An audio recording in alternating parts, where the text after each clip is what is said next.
ஆனால் இன்னும் ஒரு சரியான ஒரு முடிவை, தீர்க்கமான முடிவை எடுக்க முடியாத நிலைமை.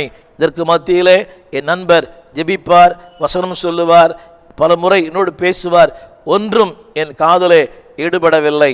ஆனால் மூன்றாவது முறை இப்படி உண்மையாய் சொன்னேன், இயேசுவே நீர் உண்மையான தெய்வமாக இருப்பீரானால் என்னோடு இது கடைசி சந்தர்ப்பமாக இருக்கட்டும், let it be a last chance for me, இந்த ஒரு விசை எனக்கு இரக்கம் பாராட்டும் அதாவது கண்களை மூடிக்கொண்டிருந்தேன். திடீரென ஒரு சத்தம், ஜனங்களுடைய அலறல், ஜனங்களுடைய கூக்குரல் என்னவென்று கண் திறந்து பார்த்தேன். நான் வந்த பஸ்ஸானது பிரேக் ஃபெயிலியர் ஆகி இன்னொரு பஸ்ஸோடு மோதி அப்பளம் போல பஸ் மாறிவிட்டது. எனக்கும் சின்ன சின்ன உராய்வுகள் கரத்தில் இருந்தது. நான் பார்த்த அந்த முதல் நபர் அந்த பெரியவரை நான் பார்த்தபோது அந்த பெரியவருடைய தலை அந்த பஸ்ஸில் இருந்த அந்த கண்ணாடிக்குள்ளே அப்படியே அவர் தொங்கிக் கொண்டிருக்கிறார். ரத்தம் வழிந்து கொண்டிருக்கிறது. அவரை மருத்துவமனை கொண்டு போனார்கள். இன்று வரை அவர் உயிரோடு இருக்கிறாரா, அவர் மரித்து போனாரா தெரியாது. ஆனால் அன்றைக்கும் அதே சத்தத்தை கேட்டேன். அந்த சத்தம் என்னவென்றால், மகனே நான் உன்னை நேசிக்கிறேன், எனவேதான் இந்த ஆபத்திலிருந்து, இந்த மரணத்திலிருந்து உன்னை விடுதலையாக்கினேன். இந்த சத்தத்தை கேட்டேன். Follow me, I will make you. மகனே ஐ லவ் யூ, உன்னை நேசிக்கிறேன், எனவேதான் இந்த விபத்திலிருந்து உன்னை நான் மீட்டெடுத்தேன். அந்த சத்தத்தை கேட்ட அந்த இடம் ஞாபகம் இருக்கிறது.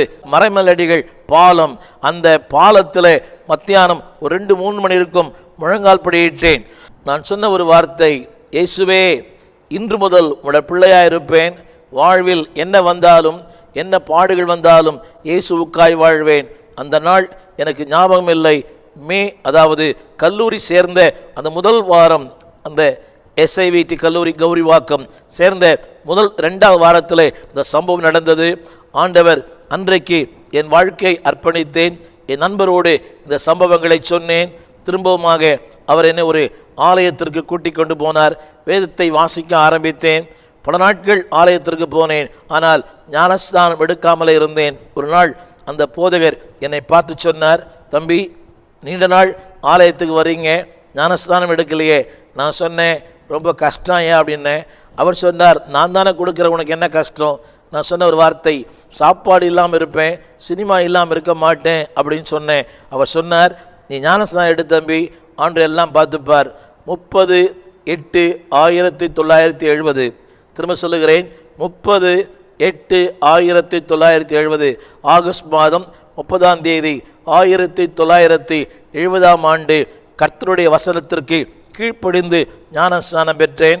காலம் சென்ற சிஸ்டர் சாராள் நவ்ரோஜி எனக்கு ஸ்டீவன் தேவகுமார் என்று